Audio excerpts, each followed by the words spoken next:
Bismillahirrahmanirrahim. Assalamualaikum warahmatullahi wabarakatuh.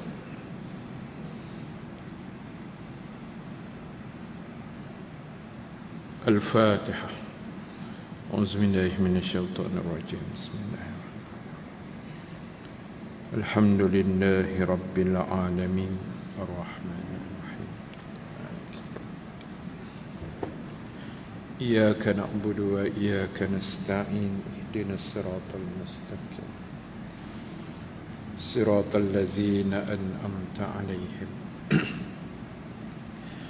غير المغضوب عليهم ولا الضالين آمين.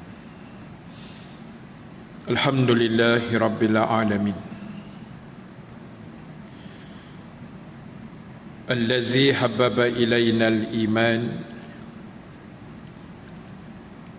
وزينه في قلوبنا وكره إلينا الكفر والفسوق والعصيان. أشهد أن لا إله إلا الله وحده لا شريك له وأشهد أن محمدا عبده ورسوله. ربنا افتح بيننا وبين قومنا بالحق وأنت خير الفاتحين فسيكفيكهم الله وهو السميع العليم. أما بعد. Sahabat kiram, tuan-tuan imam, tuan-tuan Bilal, pengerusi dan seluruh ahli jawatan kuasa masjid Kota Damansara, muslimin dan muslimat yang dirahmati Allah Subhanahu wa ta'ala sekalian. Alhamdulillah ta'ala, kita memanjatkan kesyukuran kehadrat Allah Subhanahu wa ta'ala. Dengan keizinan daripadanya kita dapat sama-sama dipertemukan pada malam ini,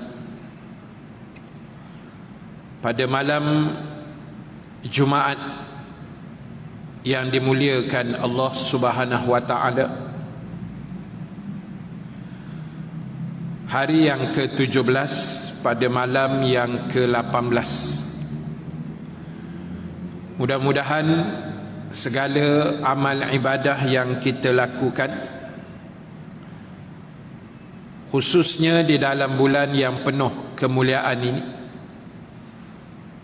akan diterima dan dimakbulkan Allah Subhanahu wa ta'ala, insya-Allah.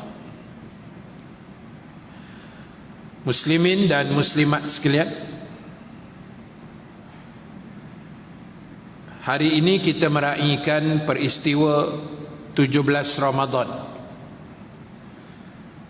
Dan di antara peristiwa besar yang berlaku pada 17 Ramadan, antaranya adalah peperangan Badar Al-Kubra yang berlaku pada 17 Ramadan, setahun selepas baginda berhijrah ke Madinah Al-Munawwarah. Dan kita tahu dalam peperangan itu Allah beri kemenangan kepada Rasulullah dan tentera Islam yang bersama dengan baginda yang mulia. Walaupun jumlahnya kecil, 313 orang lebih kurang, berlawan dengan 1000 orang, tetapi dengan izin Allah, kemenangan itu diberi kepada tentera Islam berkat pertolongan yang dikirim oleh Allah sejumlah para malaikat yang dalam Quran menyebut jumlahnya 3 ke 5,000 malaikat, yang pernah disebut oleh Nabi sallallahu alaihi wasallam, aku melihat para malaikat di dalam peperangan Badar memakai serban di kepala mereka. Itu antara yang berlaku 17 Ramadan. Dan yang kedua yang paling terkenal adalah nuzul Al-Quran. Ketika mana Nabi SAW bermunajat di Gua Hira. Nabi duduk di Gua Hira bermunajat, berdoa dan sebagainya. Akhirnya turun malaikat Jibril memeluk Nabi dan mengajarkan Iqra bismi rabbikal ladzi khalaq, dalam kisah yang sangat terkenal. Malam ini tuan-tuan, ibu-ibu, para sahabat yang dirahmati Allah sekalian, saya nak kongsi sikit benda yang bersangkut juga dengan Al-Quran. Sebab itu kalau kita tengok, kita ni berada dalam bulan yang dimuliakan Allah. Bulan Ramadan adalah bulan yang sangat dimuliakan Allah. Sebab itu kalau kita tengok, satu-satunya bulan yang Allah sebut dan catat namanya dalam Quran adalah Ramadan. Seperti mana firman Allah 185 185 surah Al-Baqarah. A'udzubillahi minasyaitonir rajim. Syahrul Ramadan allazi unzila fihi al-Quran. Dan dalam bulan Ramadan lah mula diturunkan ayat-ayat suci Al-Quran. Jadi tuan-tuan, Allah menurunkan Quran di bulan Ramadan permulaannya. Dan hebatnya Ramadan sebab nama dia seorang saja yang Allah sebut dalam Quran. Bulan lain Allah tak pernah sebut. Walaupun peristiwa dalam bulan itu berlaku. Contoh, dalam Quran ada ayat hijrah Nabi ke Madinah, tapi Allah tak sebut bulan Muharram. Dalam Quran ada ayat kelahiran Nabi SAW, tapi Allah tidak sebut Rabiul Awal. Dalam Quran ada ayat kisah Isra, ada surah Al-Isra, tapi Allah tak sebut Rejab. Ada ayat haji, tapi Allah tak sebut Zulhijjah. Tapi bila mari puasa, mari Quran, Allah sebut Syahrul Ramadan, bulan Ramadan. Jadi tuan-tuan, ibu-ibu sekalian, kita wajib bersyukur kepada Allah kerana Allah masih bagi kita ruang sampai malam ini, malam ke-18. Allahu Akbar tuan-tuan. Sedar tak sedar dah 17 hari dah kita berpuasa. Nak masuk hari ke-18. Dan wajib juga kita bersyukur kerana sehingga kini Allah masih lagi bagi nyawa pada kita untuk mengecapi nikmat Ramadan itu. Di saat kawan-kawan, adik-beradik, mak ayah kita ada yang telah kembali ke rahmatullah. Semalam, pagi tadi ke semalam, ada dua beradik jatuh motor di Sabah. Dia bonceng belakang ibu dia 3 tahun dengan 7 tahun, naik jambatan gantung. Terjatuh kat mana tak tahulah, tapi jambatan tu saya tengok pun nampak uzur. Jadi dua beradik ni jatuh dalam sungai tu, dikatakan masih belum dijumpai lah. Jadi risau-risau, takut. Yalah, kita doa yang baik lah.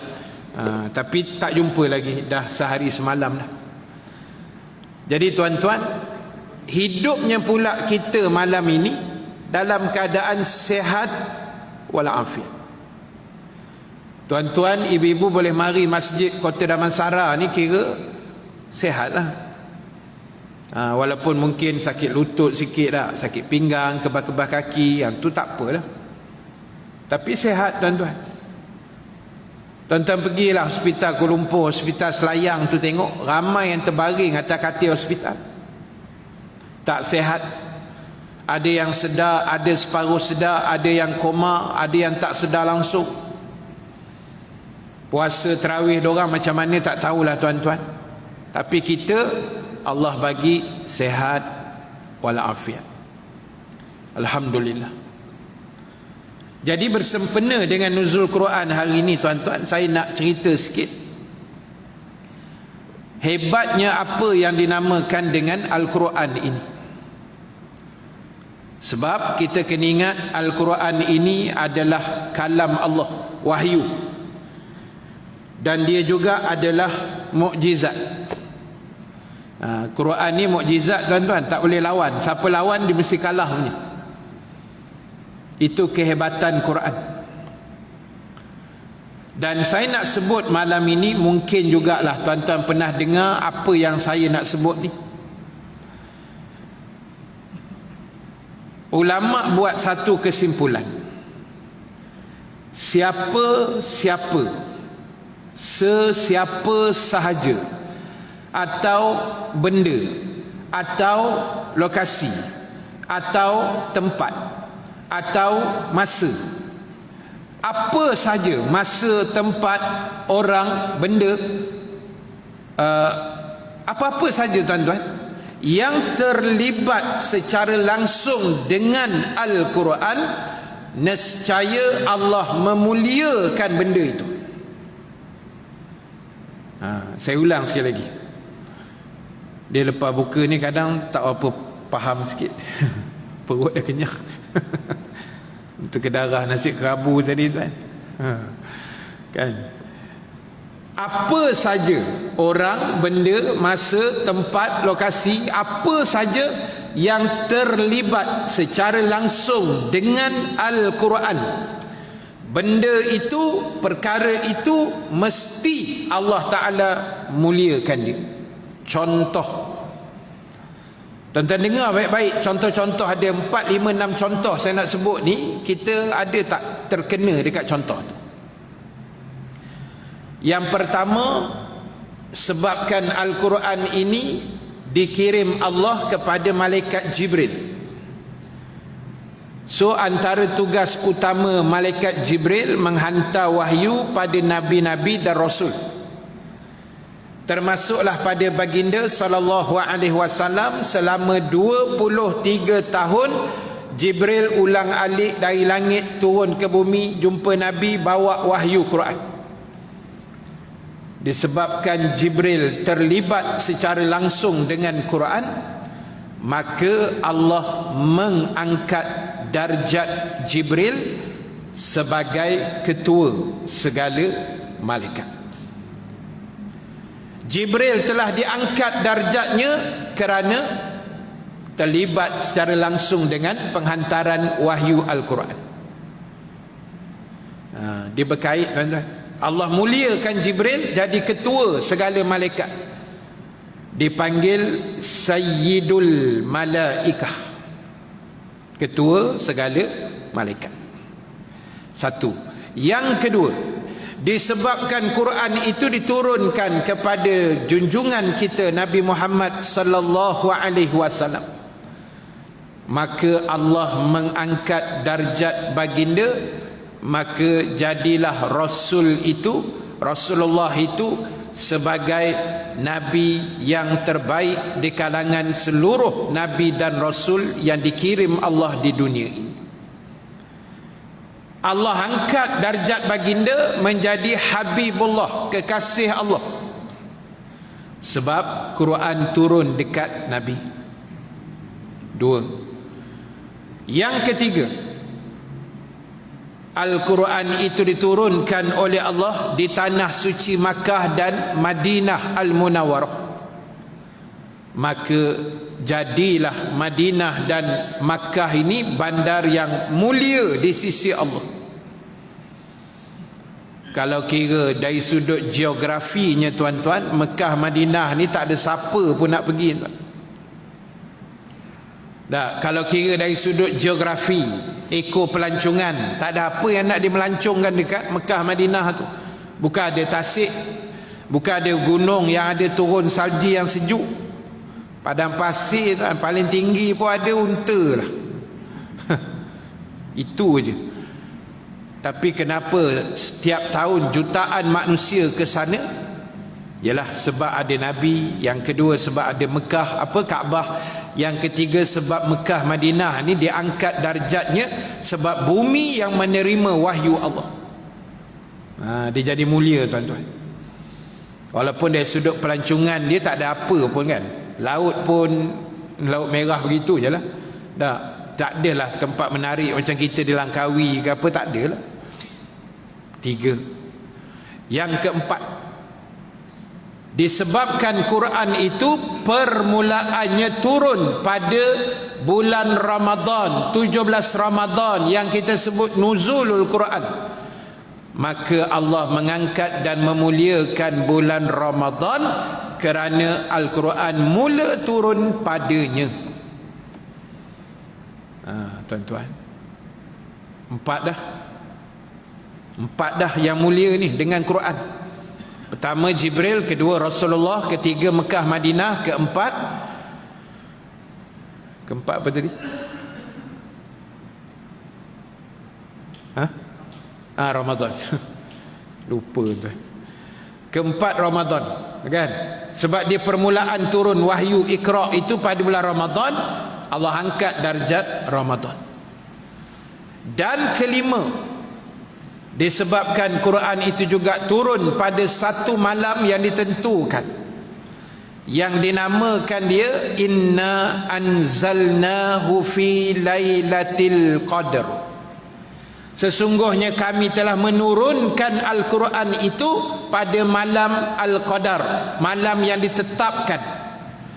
Maka jadilah Lailatul Qadar itu satu kemuliaan yang Allah angkat darjatnya disebabkan Quran turun pada malam yang berkenaan. Maka jadilah malam Al-Qadar itu mulia, khairun min alfi syahr. Tuan-tuan, lebih hebat, lebih baik. Khairun maknanya lebih baik tuan-tuan, bukan sama dengan. Siapa dapat Lailatul Qadar, insya-Allah lah kita semua mudah-mudahan dapat tahun ni, amin ya rabbal alamin. Bukan pahala dia sama macam 1000 bulan, no, bukan. Khairun min alfi syahr.